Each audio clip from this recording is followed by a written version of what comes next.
I wasn't supposed to leave that late. Originally, the plan had been to hit the road by 10 a.m., maybe even earlier. The company was relocating the last of its gear from our old site in Wyoming to the main office here in Indiana. Most of the time I flew, just a quick connecting flight, shake some hands and bounce. But now and then, we had bigger items, stuff that couldn't be boxed and shipped. I'd driven out twice before, once in a Sprinter van and once with an empty trailer, and both times I enjoyed the solitude.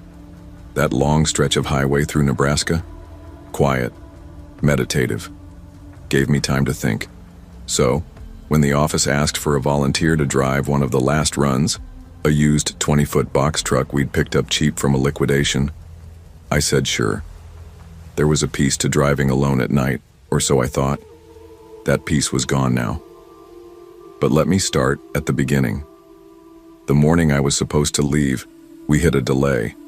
The printer, a massive industrial copy machine from the old office, was stuck at a depot 2 towns over.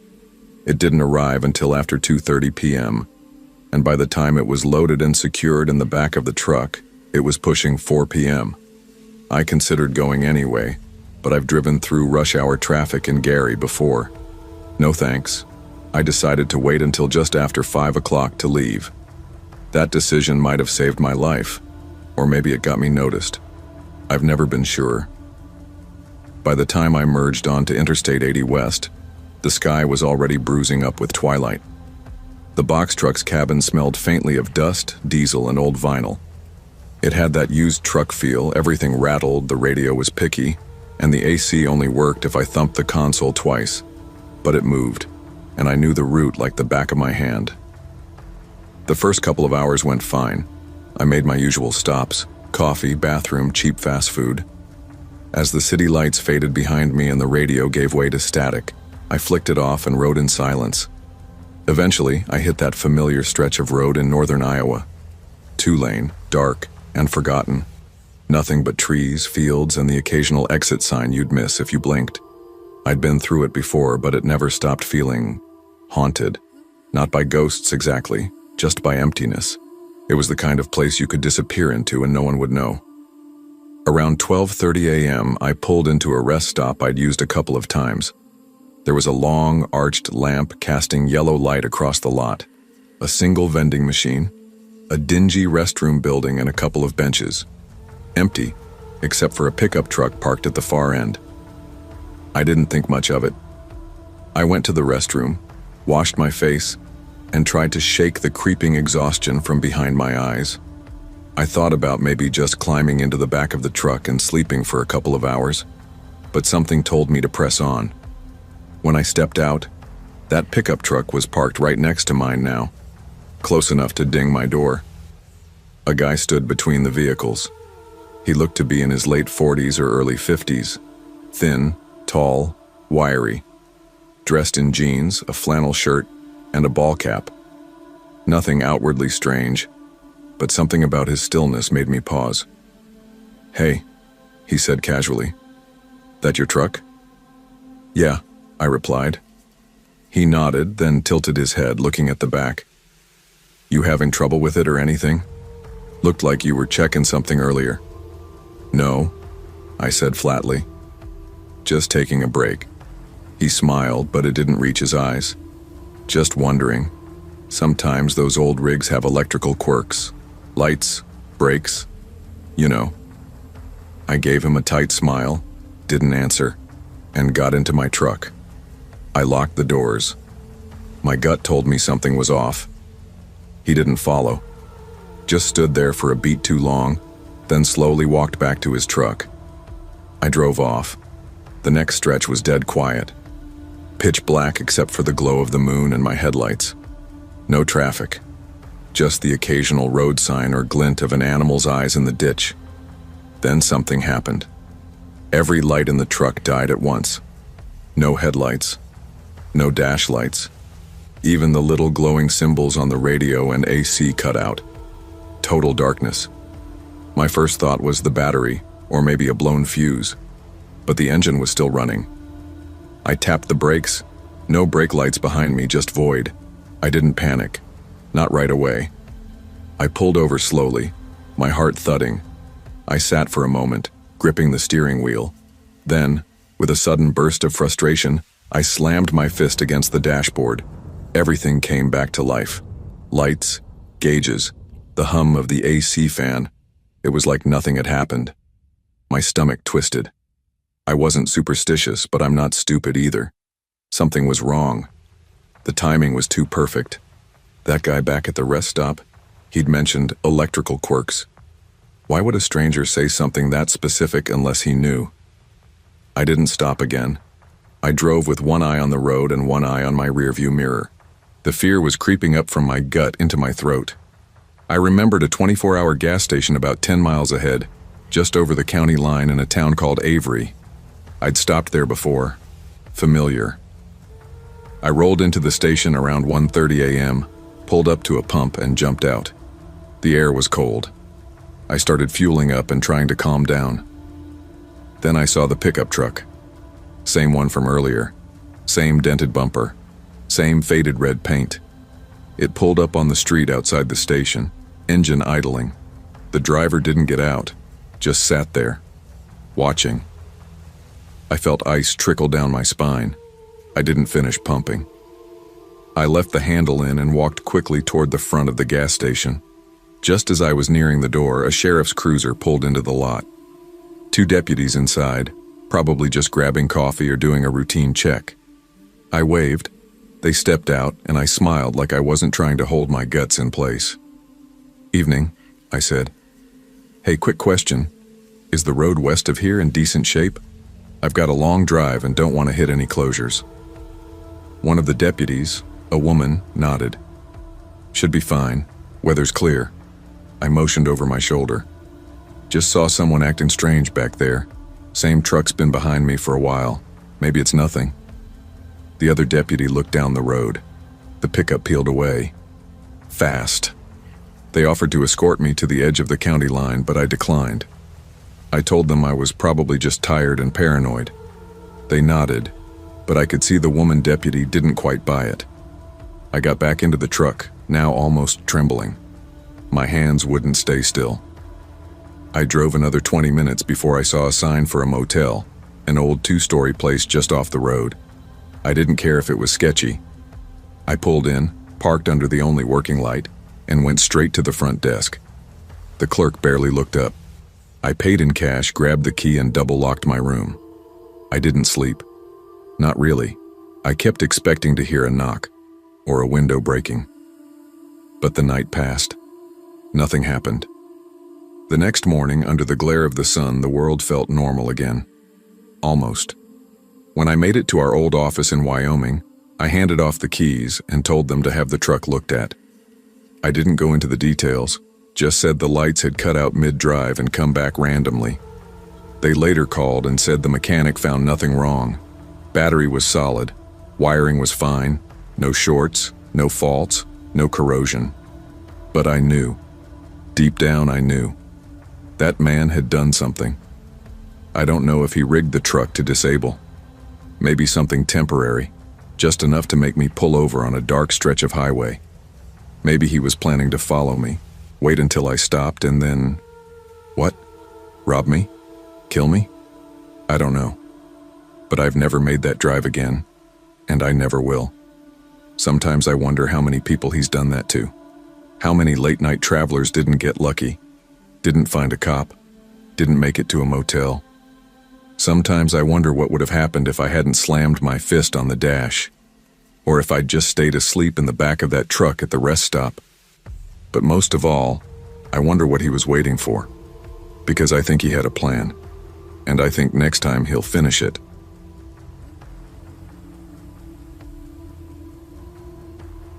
It was supposed to be just a quick weekend escape, not some story I'd still be whispering about 35 years later, wondering if we were supposed to make it out of that field at all. Back in the fall of 1987, I was stationed at Hawthorne Air Base, a mid-size Air Force installation on the outskirts of Marion, Nebraska. The military had brought people from all over the country, but I'd found 2 kindred spirits in my roommate, Renee, and a girl from another squadron, Katie. We were young, all just barely 20, and each of us clung to our tiny freedoms when off duty like it was oxygen. Renee and I were both black, city girls used to loud trains and late-night diners. Katie was white, born and raised in rural Indiana.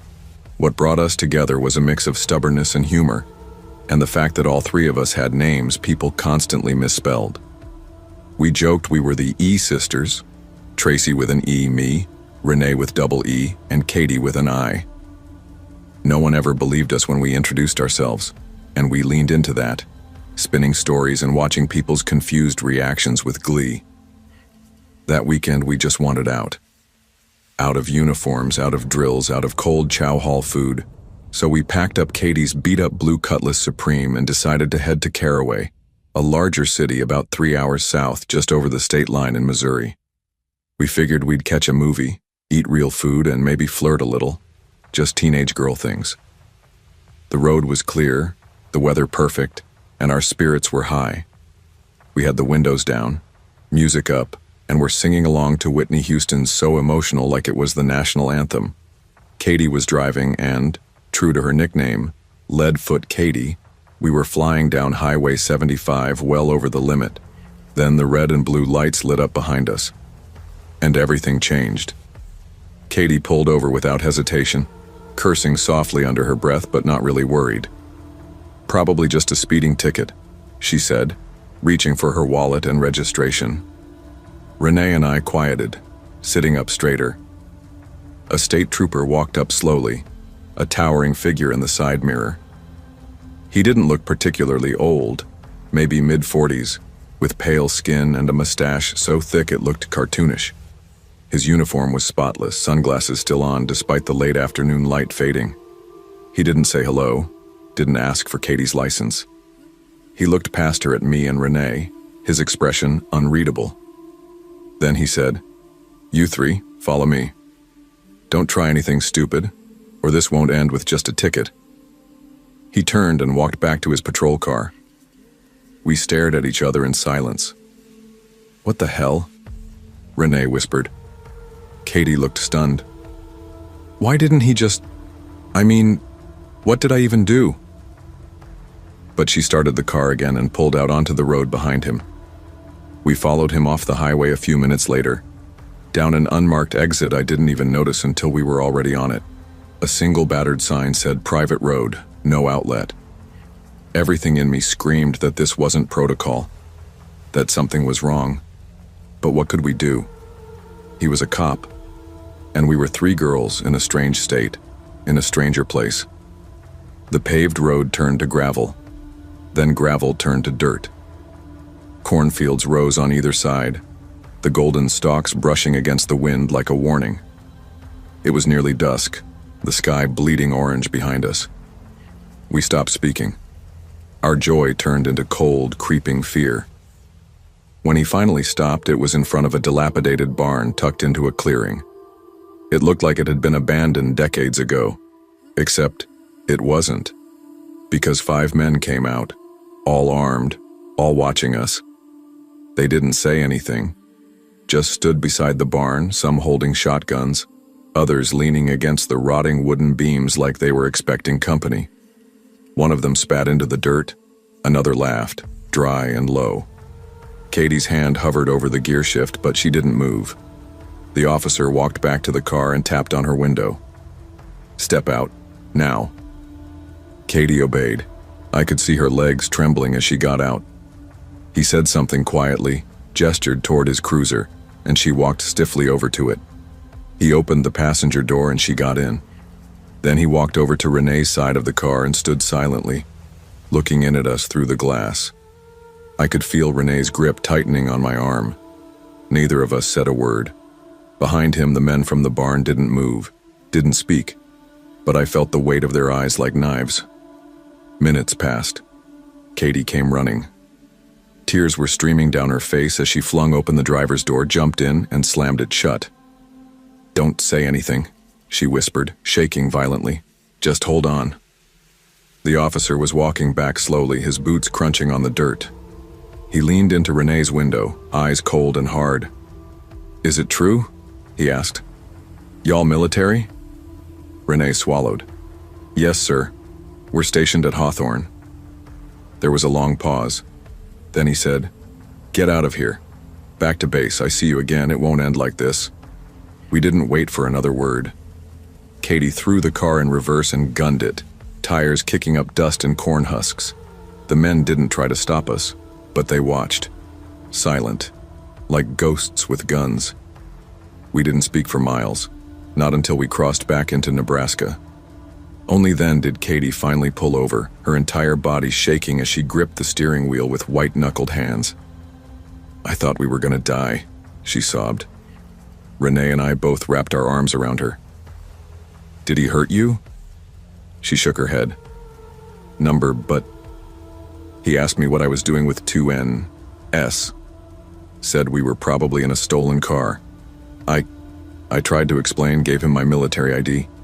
He said if I wanted y'all to walk out of there alive, I'd have to. I don't even want to say it. She broke down completely then. Renee and I couldn't breathe. It hit all of us in that moment what had almost happened, and that the only reason we were driving away instead of buried in that field was because of that little laminated piece of plastic, a military ID. We sat there on the shoulder of that highway for a long time, crying, holding each other, trying to process what we couldn't understand. We never told anyone. We didn't report it, didn't file a complaint, didn't even mention it on base. Because who would believe 3 teenage girls over a state trooper? We told ourselves to forget it, to move on. But I never forgot. Because deep down, I know that somewhere in Missouri, maybe not too far from that barn, there are others who weren't so lucky.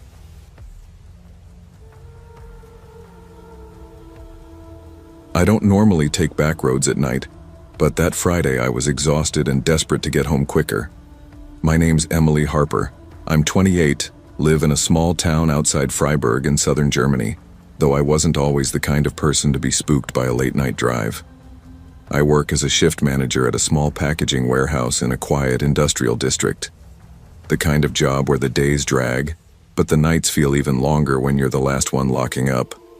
That night I'd spent the evening at my parents' house in a village about 40 minutes from mine. My mom insisted on feeding me like she always does, and by the time I left, it was nearly midnight. I had 2 options to get home: the main highway that looped around the valley or a winding rural road that cut through dense woods and farmland. I'd taken that road countless times growing up. It shaved off about 20 minutes, and with no traffic that late, I thought, why not? The first half of the drive was peaceful, just the soft hum of tires on asphalt and the glow of the dashboard. The moon was hidden behind a low ceiling of clouds, but my headlights cut clean through the mist clinging to the fields. Somewhere past a village called Rudenheim, the road narrowed to a single lane with no shoulder. I slowed down a bit, mainly because deer often darted out this time of night. That's when I saw it. A massive log stretched across the road. It wasn't just a branch. It was a full, thick, dead tree trunk. It hadn't fallen naturally either. It was placed, deliberate, like it was set there to block someone. I slowed to a stop, flicked on my hazards and muttered, "You've got to be kidding me." There were no streetlights out here, and my high beams barely revealed anything past the log. Turning around wasn't really an option. The road was too narrow, and reversing through those sharp bends in the dark was a recipe for disaster. I checked my phone. No signal. Figures. I stepped out into the crisp night air, my boots crunching on gravel. The log looked weathered, dry, like it had been dead for a while. But there weren't any other broken limbs or debris around, just this single, clean-cut trunk. Suspicious, but not enough to set off real alarm bells yet. I walked back to the car, popped the trunk for a pair of work gloves I always kept there, and started dragging the thing off the road. It was lighter than I expected, maybe hollow inside. Took me about 10 minutes to shift it enough to squeeze past with the car. That's when I noticed headlights behind me. A car had pulled up maybe 30 meters away. No horn, no flash of lights, just parked silently, idling. I gave a half wave to acknowledge them and got back into my car, brushing some dirt off my hands. I figured they were just waiting for me to move so they could pass. As I pulled around the log and continued driving, I watched the car in the mirror. It started moving too. It wasn't alarming at first. This was a one-lane road, of course they'd follow the same path. But I drove slowly through the next few bends and noticed that they were matching my speed perfectly. Not tailgating, not trying to pass, just mirroring. I told myself not to be paranoid. People follow each other all the time on country roads. But the knot in my stomach kept tightening. 10 minutes later, I passed through a tiny farming hamlet. Just a handful of houses and an old gas house with one flickering porch light. I slowed at the curve and turned right toward the direction of my town. So did they. I glanced at my phone again.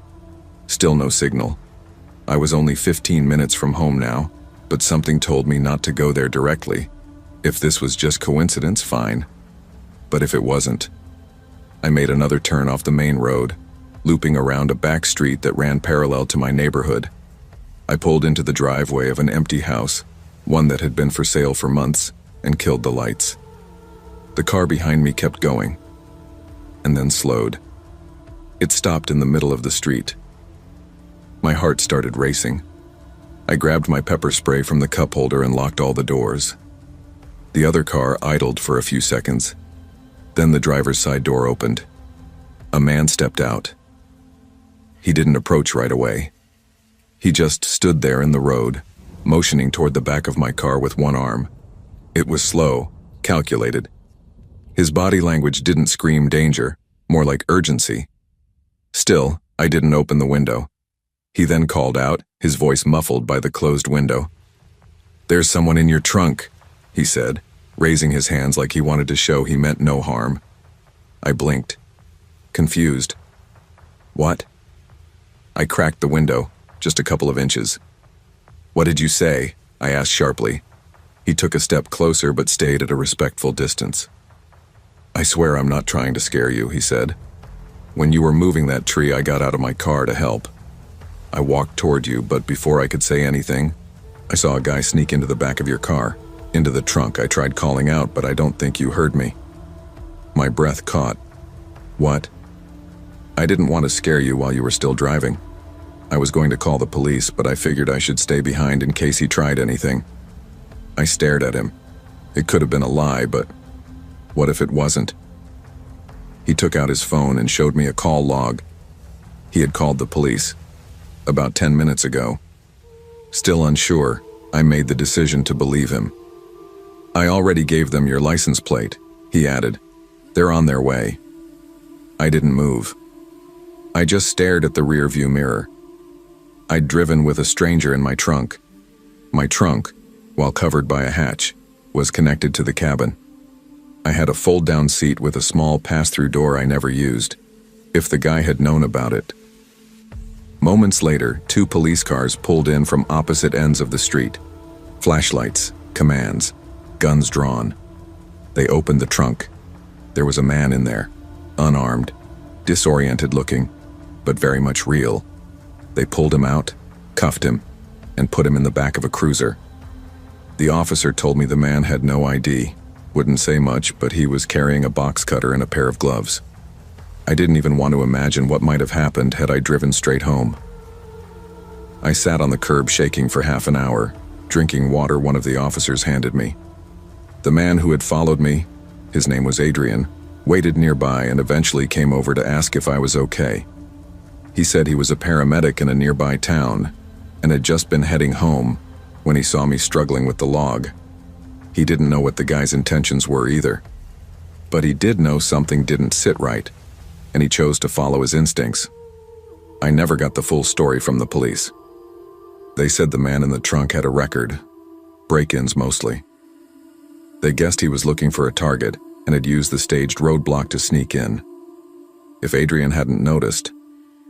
Since then, I always lock my car, even on quiet country roads, even when I'm just stepping out for a minute. The scariest part wasn't just that someone got into my car. It was that I had no idea, no noise, no weight shift, nothing. I was alone, but I wasn't. It was supposed to be one of our harmless late-night drives, the kind of thing we did when the world felt too small, when silence wrapped around the city like a blanket, and we couldn't sleep without seeing what lay just a little farther down some unknown road. We did it all the time. My fiancée Harper and I, two night owls with a knack for chasing rain and broken yellow lines. We lived in Weston, a college town crammed with fast food joints and one too many vape shops, but had 30 minutes in any direction, and the neon bled out into woods, farmland, and towns so small they didn't bother naming their streets, just numbered them like afterthoughts. We were used to getting a little lost. That was part of the fun. We'd fill a thermos with black coffee, throw on hoodies, and pick a direction. We always started out on Clarion Road, a main stretch through Weston, and let it guide us until it didn't. And that night, early November, cold rain slicking the windows, midnight creeping up on 1 a.m. We'd left the apartment around 11:30, itching to escape the walls closing in around us after a fight with Harper's sister over Thanksgiving plans. The air was heavy with tension, but the car was our neutral ground. "I just need to get out of the city for a bit," she had said, shoving her auburn hair into a beanie, still barefoot on the kitchen tile. We didn't bring bags. We never did. No one ever does when they think they're coming right back.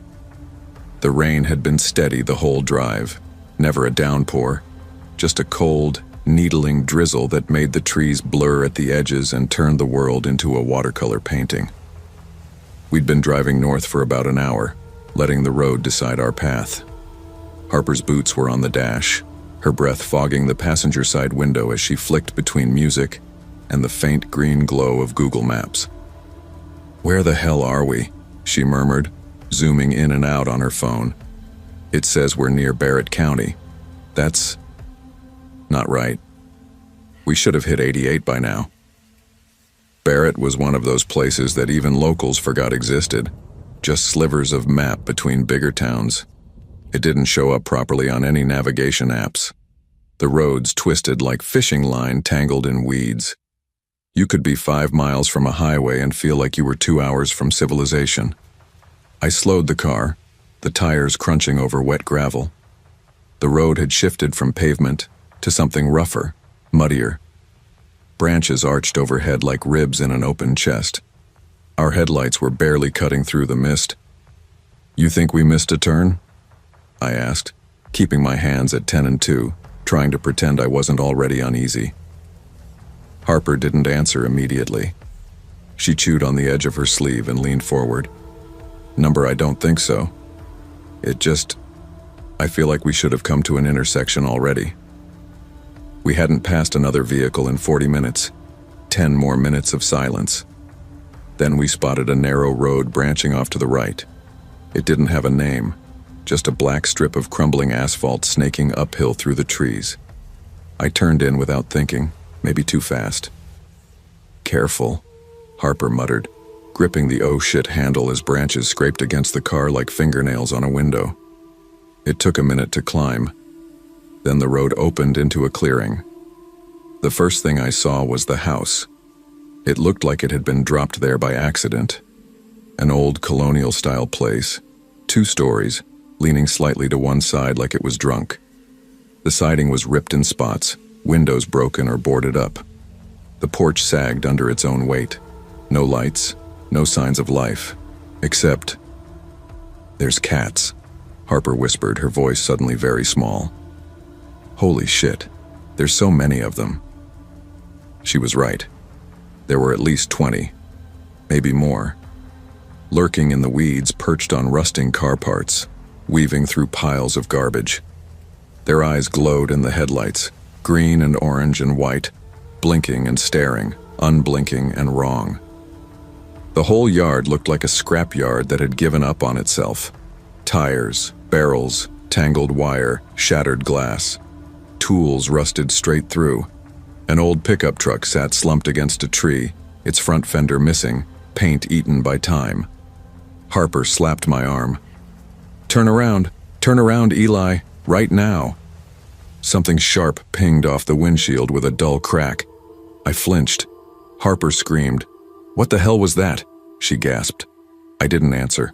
The crack had split the top corner of the glass. I stared through it, stomach twisting. Then I saw him. A man stepped out from the tree line. He was tall, maybe 6'3", hunched, dragging a shovel behind him like it was too heavy for his arms. His coat was soaked and sagging, navy blue and ancient. His beard was scraggly and matted like he'd been sleeping in leaves. The porch door creaked open. A woman stepped out.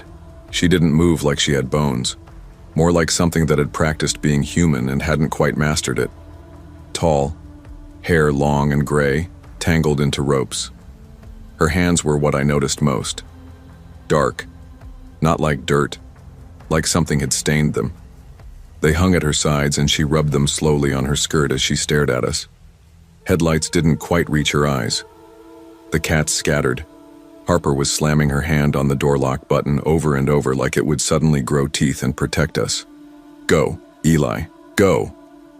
I slammed the car into reverse, bouncing over metal and branches. The Mazda fishtailed as I backed down the narrow road, praying I wouldn't slide into a tree. We didn't breathe until we hit the gravel again. 15 minutes later, the forest started to thin out. Jesus Christ, Harper whispered. She was crying now, her knees pulled to her chest. What was that place? I don't know. I don't want to know. I glanced in the rearview mirror. Headlights. One set. Not far behind. Are they following us? Harper sat up, eyes wide, smearing tears across her cheeks. That's the truck. That's the fucking truck. It was. Same grille.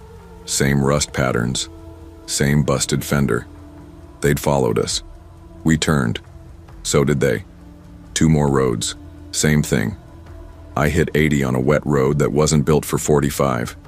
Eventually we hit a town. Mosswood. It wasn't home, but it had lights and people and a gas station open late. I skidded into the lot, jumped out, and acted like I needed gas even though the tank was half full. The truck passed us. Slow. Staring. We waited 20 minutes before leaving. I bought a protein bar. Harper got chips she never opened. The drive back to Weston felt longer than the rest of the night combined. Every time a car came up behind us, we flinched. Every turn was second-guessed. By the time we got home, it was 3:40 a.m. Harper sat in the shower for an hour. I sat on the bed, staring at my cracked windshield, replaying the moment that rock, or whatever it was, hit us. I kept thinking about the woman's hands, how they looked like they'd been dipped in something that could never wash off, how they never stopped rubbing against her skirt, like she was trying to feel something that wasn't there. We never went on a night drive again, and I still check my rearview mirror before I pull out of our apartment lot, just in case.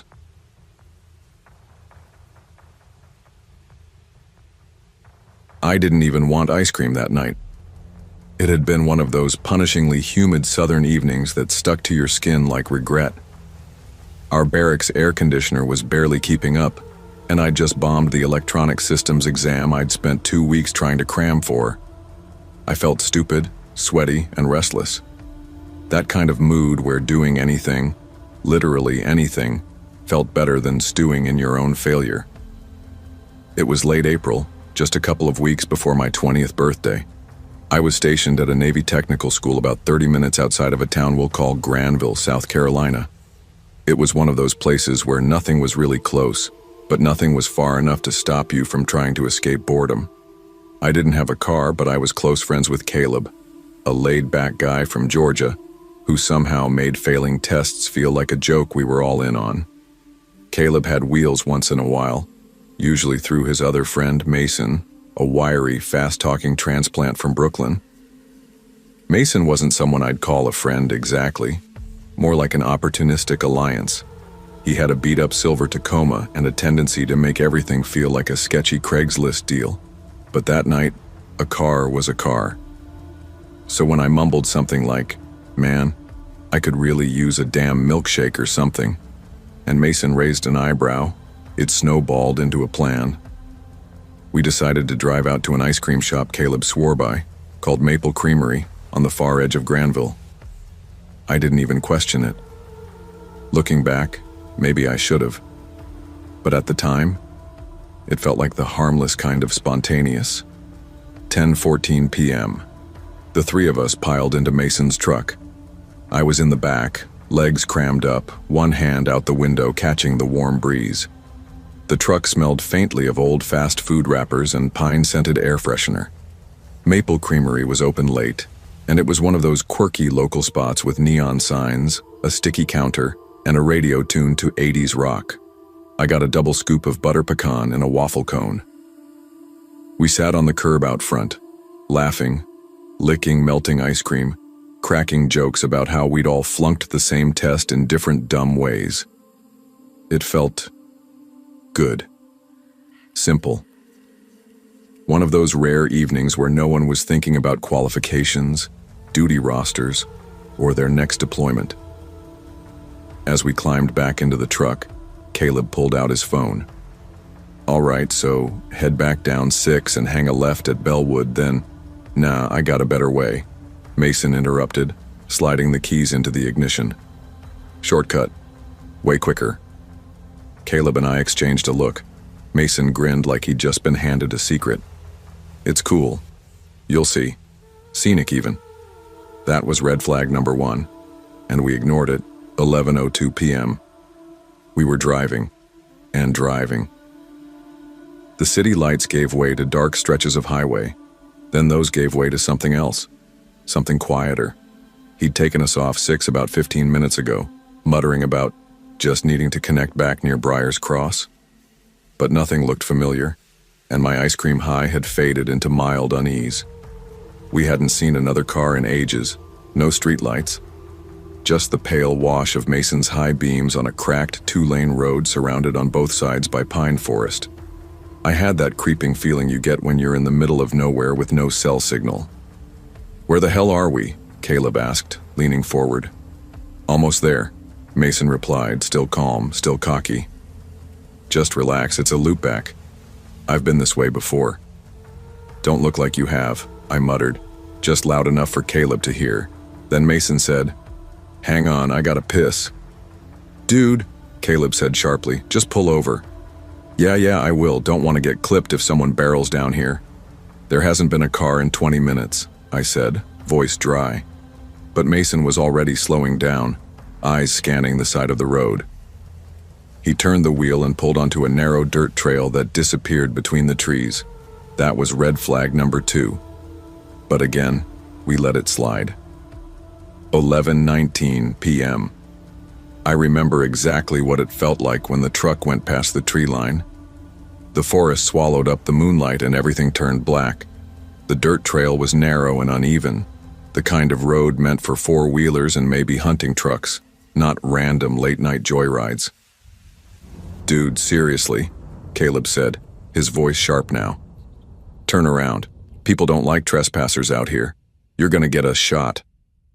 "Relax," Mason mumbled. "I'm just going up a little so I'm off the main road." My stomach twisted. Something felt wrong. Not just, "we're lost" wrong. Not just, "maybe this guy's a dumbass" wrong. It was the kind of primal, gut-level wrong that made your skin prickle. And then we saw the fire. 11:22 p.m. It wasn't a small campfire. This was a bonfire. Huge, roaring, and bright. The kind you build when you're either celebrating something or burning something too big to bury. It glowed orange through the trees, casting long shadows in every direction. Caleb whispered, "Nope. Nope. Back up. Now." I leaned forward and froze. There were people, figures moving around the fire, slow, methodical, and others, closing in behind us. Just shadows at first, then shapes. All of them walking, not running, but surrounding the truck like they were waiting for something. Mason sat frozen in the driver's seat, just locked up, eyes wide, mouth slightly open. "Go!" I yelled, hitting his shoulder hard. "Reverse! Now!" He didn't move. Caleb pulled out his flashlight, big, heavy-duty one from his backpack, and started sweeping it around. The beam hit one of the figures to our right, and I swear it didn't flinch, didn't raise a hand, just kept walking. "Mason," Caleb barked. "Back up, they'll move." Finally, Mason stirred. He gripped the gear stick and slowly eased the truck into reverse. I climbed forward between the seats, reaching over to lock the doors. Then I rolled up the rear windows, slammed the sliding back window shut, and sat there shaking. As Mason inched us backward, Caleb kept his flashlight trained behind us. That's when he said it. "They don't have faces." "What?" I choked. Caleb didn't respond, just kept sweeping the flashlight around. His jaw was tight, his breathing uneven. I turned around once, just for a second. There were figures behind us, yes, but there was no detail. No eyes, no mouths, just pale, stretched skin where features should be. The flashlight beam flickered. Then the crowd parted. Mason didn't wait for encouragement. He pressed harder on the gas, the tires skidding slightly on the dirt, then catching. We shot backward through the trees and burst back onto the road. No one said a word. 12:03 a.m. We made it back to the base in dead silence. Mason didn't drop us at our building. He drove to the far corner of the parking lot and just sat there, engine running. I opened the door first. The slam echoed. Caleb got out next, but before I could walk away, he said quietly, "I saw them up close." I wasn't kidding. "I know," I said, and I did. There was no need to talk about it. Mason never spoke of it again. We didn't do ice cream runs after that, didn't even hang out much after. Something out there wasn't right. And whatever it was, whatever we almost interrupted, it saw us. I never told anyone outside of that truck what happened, until now.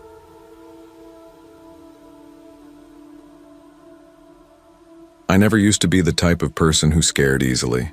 When you work night shifts long enough, you either grow numb to the weird stuff or you quit. I chose to stay numb.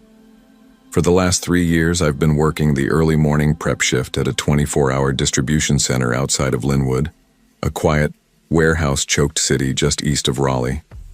I usually left around 3:15 a.m. to get there on time. I live in a small apartment in a town called Brookvale, about a 30-minute drive from work, if you take the back roads, which I do, religiously.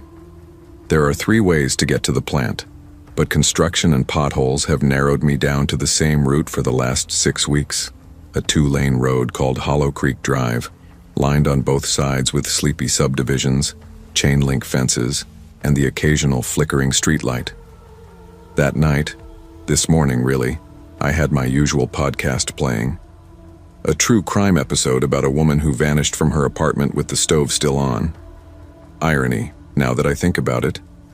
It was around 3:32 a.m. I know because I always check the dash when I pass that ugly concrete sign for Crestwood Estates. I hadn't had coffee yet, and my stomach was doing this low, hollow twist. Thought it was just hunger, or caffeine withdrawal. My chest felt tight, but again, nothing new. My anxiety is a regular passenger. I cracked the window just an inch to get a breath of the cold air. That helped a little. I had just passed Ridge Hill Avenue, one of the quiet turnoffs where all the houses have motion sensor floodlights, when I saw him. He came out of nowhere. 1 second, I'm alone. Next second, there's a guy sprinting into the road like he's trying to catch a bus. I swerved hard to the right. My tires screamed, and I slammed the brakes so fast my bag of snacks hit the floor. My heart nearly came out of my throat. I barely missed him. Maybe a foot of space, max. He looked absolutely panicked. Mid-30s, slim build, pale skin, short black hair, green eyes that flashed in my headlights. He was wearing a camouflage hunter's jacket, dirt-streaked jeans, and a look like he'd just run a marathon through hell. He stumbled toward my driver's side window, panting, eyes wide. I instinctively locked the doors, but I didn't drive away. And that's the part that keeps playing in my head now. I should have driven. I shouldn't have stopped. But he looked desperate. Real desperate. I rolled the window down 2 inches, tops. My car was still in drive, foot pressed to the brake. "You okay?" I asked. My voice sounded steadier than I felt. He looked over his shoulder like someone was following him, then back at me, breath ragged. "Please, I need help. I don't know where else to go." "What happened?"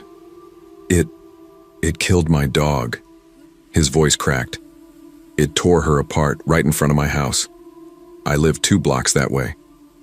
He pointed behind him toward a subdivision with no lights on. I thought it was a coyote or something, but then I saw this guy. He had a knife. He was coming at me. I ran. I didn't respond right away. I was scanning him now, really looking, and something felt off.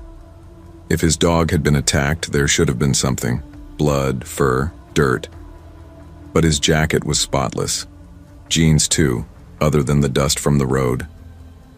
Wait, I said slowly. You said you tried to pick up your dog's remains, but there's nothing on you. No blood, nothing. That's when everything changed. His body stilled. The shaking stopped. His breathing went flat. His eyes didn't blink. He just stared at me through the crack in the window. I remember noticing how quiet the road had gotten. No podcast, no engine hum, just silence. He leaned in, slowly, and smiled.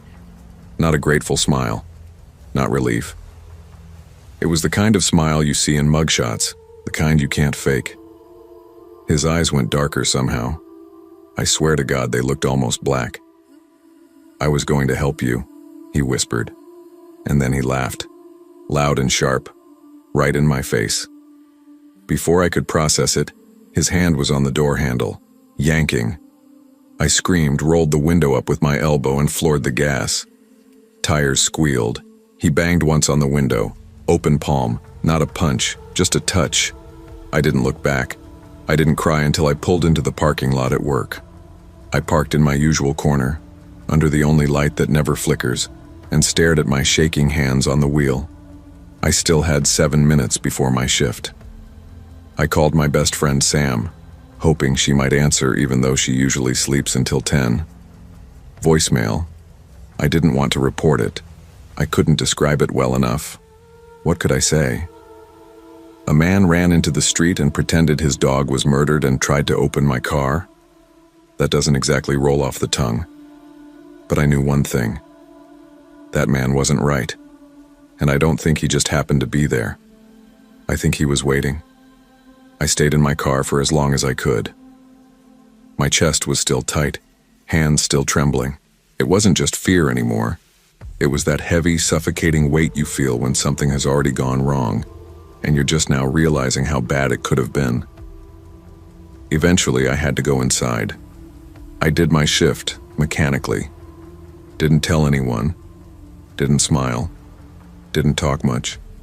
I loaded shipments, printed invoices, even joked a little with the morning manager, but inside, I was stuck. My brain kept replaying the moment his eyes changed. That smile. The words. I was going to help you. That night when I got off, I begged my coworker Terry to follow me home, told him my headlights were out of alignment. I lied, but he didn't ask questions, just followed me all the way to my apartment complex, gave me a wave, and turned off into the night. I barely slept that day. Every noise outside made me jump. I peeked through the blinds every 10 minutes. I parked my car in a different space, backed in, and kept my keys by the door. I even turned off my phone location. For the first time since I moved in, I locked the chain and pushed a chair under the doorknob. By the second night, I tried to convince myself it was all just some weird junkie or mentally ill person having a breakdown, that I'd panicked, misread something, made it worse in my mind. But then I drove past the spot again. Same road, same houses. And there was something new. On the shoulder, right where he'd stepped out, someone had left a small pile of rocks, 6 flat ones, stacked deliberately, with a tiny white dog collar lying on top. No tag, just a collar. I didn't stop. I didn't slow down. I just stared in the rear view until the darkness swallowed it. It's been 3 weeks. I haven't taken Hollow Creek Drive since. I go the long way now. 35 minutes instead of 30. More lights, more traffic. I even switched my schedule around to start at 6 instead of 4, just so I don't have to be on the road in the dead hours. But I still think about him, about how calm he got, How sudden it all flipped, like he'd been playing a part and finally dropped it. That voice, so measured. "I was going to help you." I've tried to explain it to myself in so many ways, but here's what I really believe. He didn't need help. He wasn't running from something, he was hunting for something. And if I hadn't locked my door, if I'd rolled the window down further, if I'd believed him for even one more second, maybe I'd be the one someone's talking about on a podcast. And maybe I still will be, because sometimes, in the quiet just before dawn, when the roads are empty and the sky's just starting to lighten, I still feel that same pull in my stomach, that same knot, like something's watching me, like someone remembers my face and is waiting for me to forget his.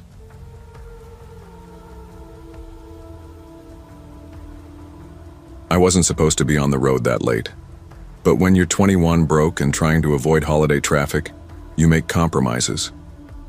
Finals had just ended, and I was desperate to get home, to get out of the gray walls of campus housing and the thin mattress I'd been sleeping on for a semester. So I packed up my little Nissan hatchback, filled it with snacks, caffeine, and crumpled laundry bags, and started my drive south. My name's Emily. I was a junior at a public university in Indiana back in 2016, majoring in environmental science. My parents had moved to a small town in northern Alabama a few months prior, so this was my first time making the full drive on my own, roughly 7 hours if traffic behaved.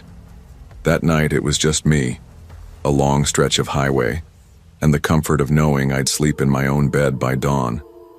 The plan was simple: avoid the daytime congestion, save on gas by keeping a steady speed, and maybe treat myself to a milkshake somewhere along the way.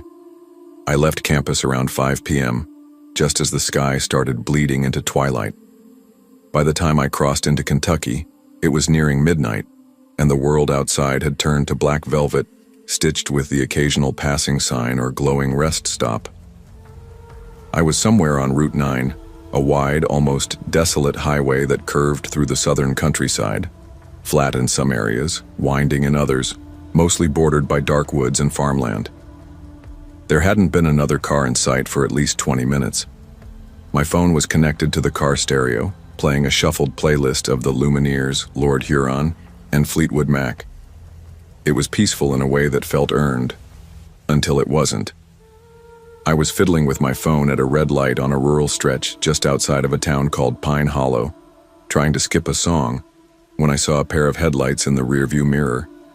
An 18-wheeler. Big, orange, and loud. I didn't think much of it at first.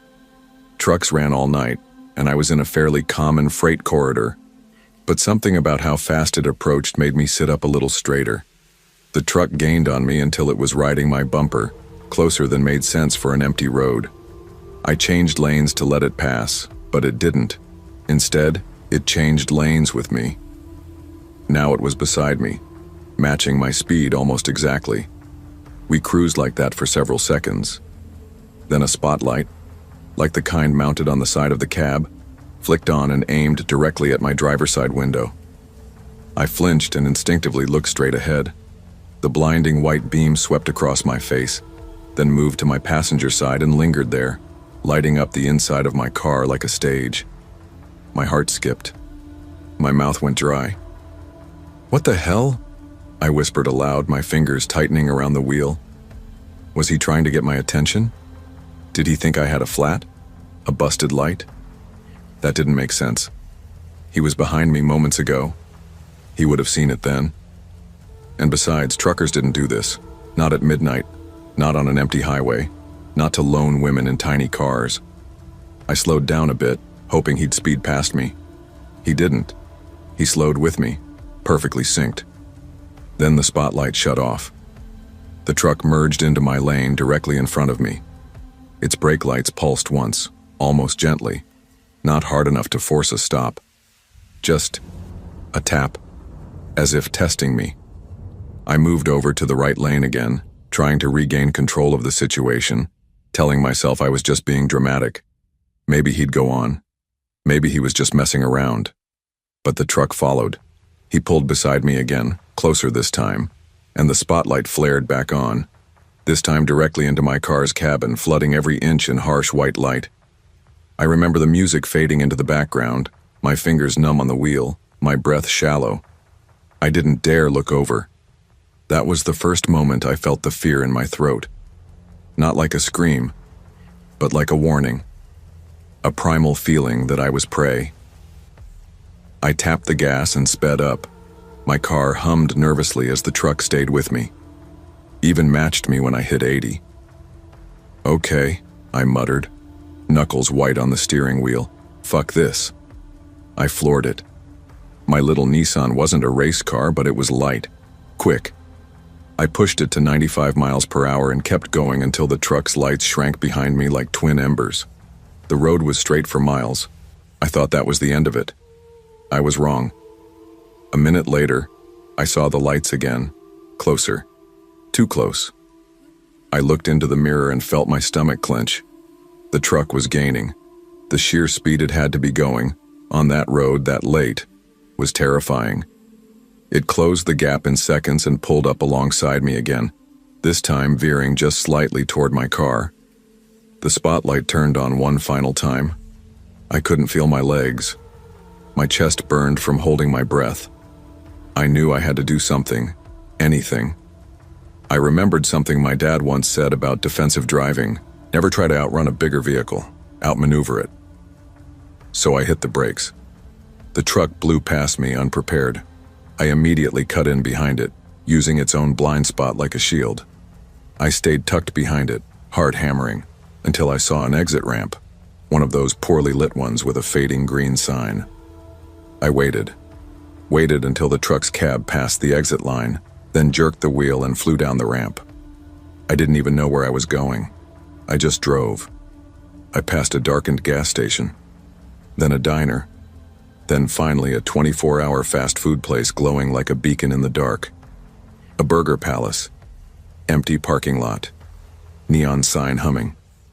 I pulled in and parked diagonally, half hiding my car behind a dumpster. Got out, shaking. My first thought was, what if there's something wrong with my car? I circled it twice. Tires, intact. Lights, working. No leaks, no visible damage. Nothing. I stood there under the parking lot lights for 10 minutes, then 15, watching the road, waiting. But the truck never came. Eventually, I went inside, ordered coffee just to have something to do. The cashier, a bleary-eyed guy in his 30s, didn't even glance at me. I asked if he'd seen a big orange semi come off the highway. He shook his head. Haven't seen anyone for half an hour. I sat at a table by the window and stared at the empty road. After 20 more minutes, I got back in the car and cautiously made my way to the hotel I had booked in advance. It was just a couple exits south. I checked in, double-locked the door, and curled up in the middle of the bed with the TV on for background noise. I didn't sleep much. I never reported the incident. What would I even say? Hi, a truck chased me with a spotlight. There was no plate number, no name on the cab, nothing to prove it happened. But I knew what I saw. I told my parents it was traffic that delayed me. Told my friends I was just tired. I didn't drive that route again. And to this day, every time I see a big rig on a dark highway, I feel my stomach knot. I still think about the spotlight, the way it searched through the car, like it was looking for something, or someone, and I wonder what he would have done if I'd pulled over.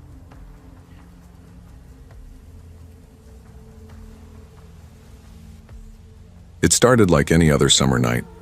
I was 18, freshly graduated, and sick to death of the same four walls of my room. I'd grown up in a small southern town, one of those places where everybody knows everybody, and nothing new ever happens. The kind of town with a main street that shuts down at 8 p.m., a single gas station that doubled as the town's hangout spot, and fields that seemed to stretch on forever. It wasn't bad, just boring. No clubs, no cool bars, no late-night diners like you see in movies.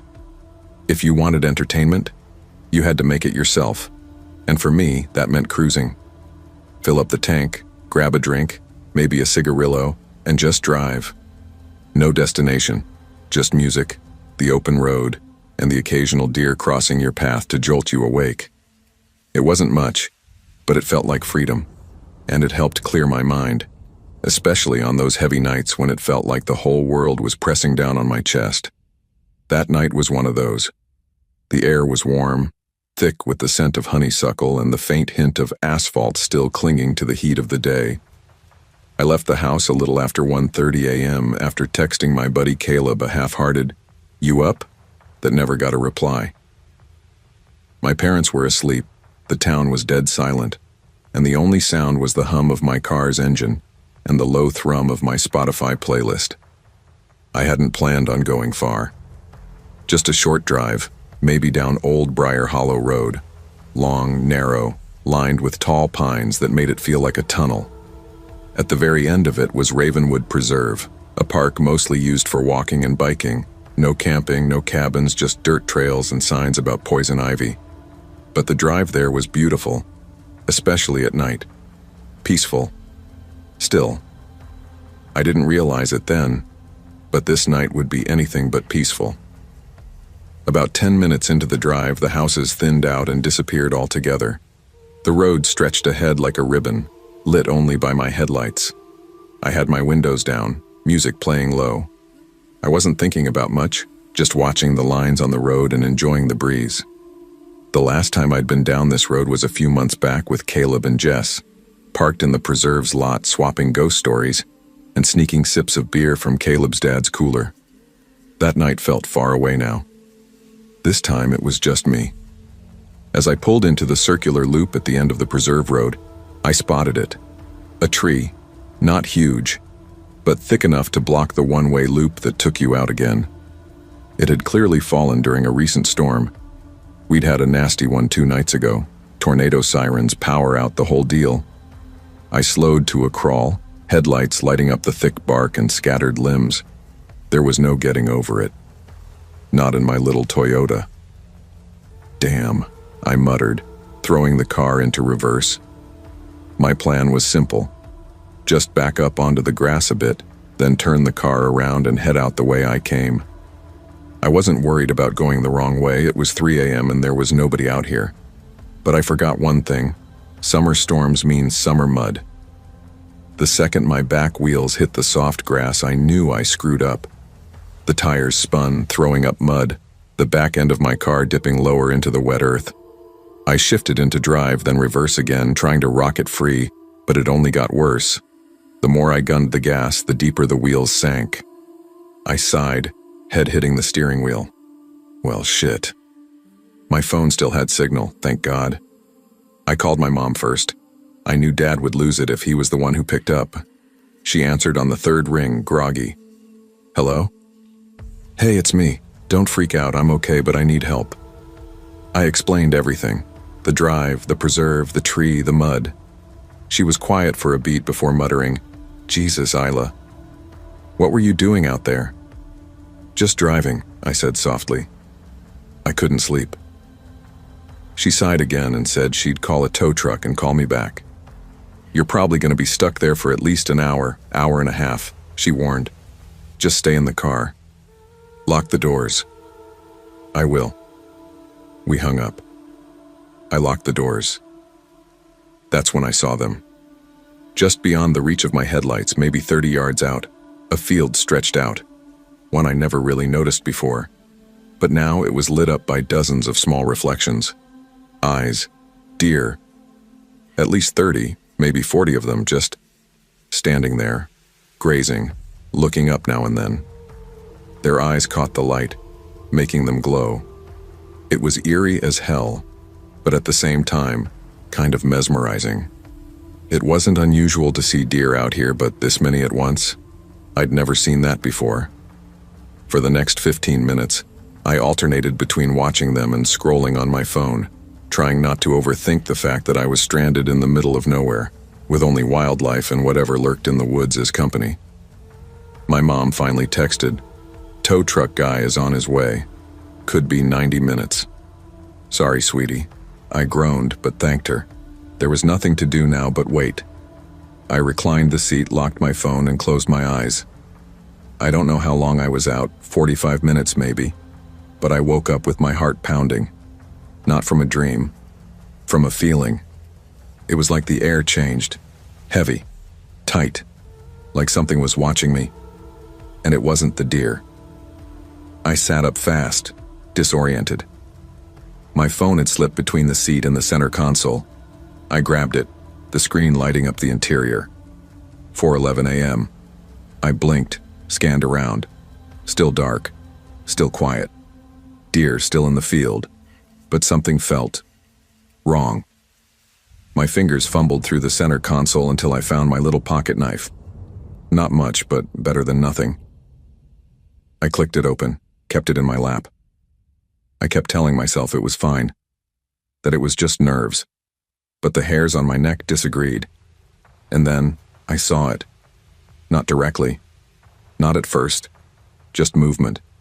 To the left of the field. In the trees. Something was there. A shadow. Tall. Thin. Still. Too still. I froze. The deer didn't run. They weren't spooked. But I was. I leaned forward, squinting.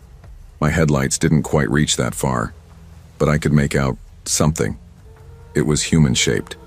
But it wasn't moving. And then slowly, it did. It stepped forward. Out of the trees. Not fast, not threatening, just watching. I turned the key in the ignition. Nothing. Tried again. Engine clicked but didn't turn over. "Oh, come on," I hissed, panic rising in my chest. I'd left the lights on too long. The third try, the engine finally roared to life. I hit the gas. The tires spun again. Mud flung everywhere. I screamed, punched the steering wheel, tried again. This time, the car lurched forward slightly. Traction. Enough to move a few inches. The figure was closer now, still walking, still watching.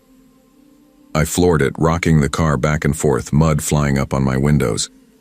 Finally, miraculously, the car gained enough grip to roll onto the pavement with a jolt. I didn't stop, didn't look back, didn't breathe until I hit the main road. The tow truck passed me on the way out. I didn't stop to talk. I just kept going. I got home as the sun started to rise and sat in my driveway for a long time before going inside. I told my mom the tow guy couldn't find me. I didn't sleep the rest of the day. That was 2 years ago. I've been back to Ravenwood Preserve since then, but never alone, and never at night. I still don't know what I saw that night. Maybe just a hiker, caught in the same trap of boredom and insomnia that brought me there. But I don't think so. I know what I felt. And some part of me, some instinct buried deep, tells me that whatever it wasn't lost. It was waiting.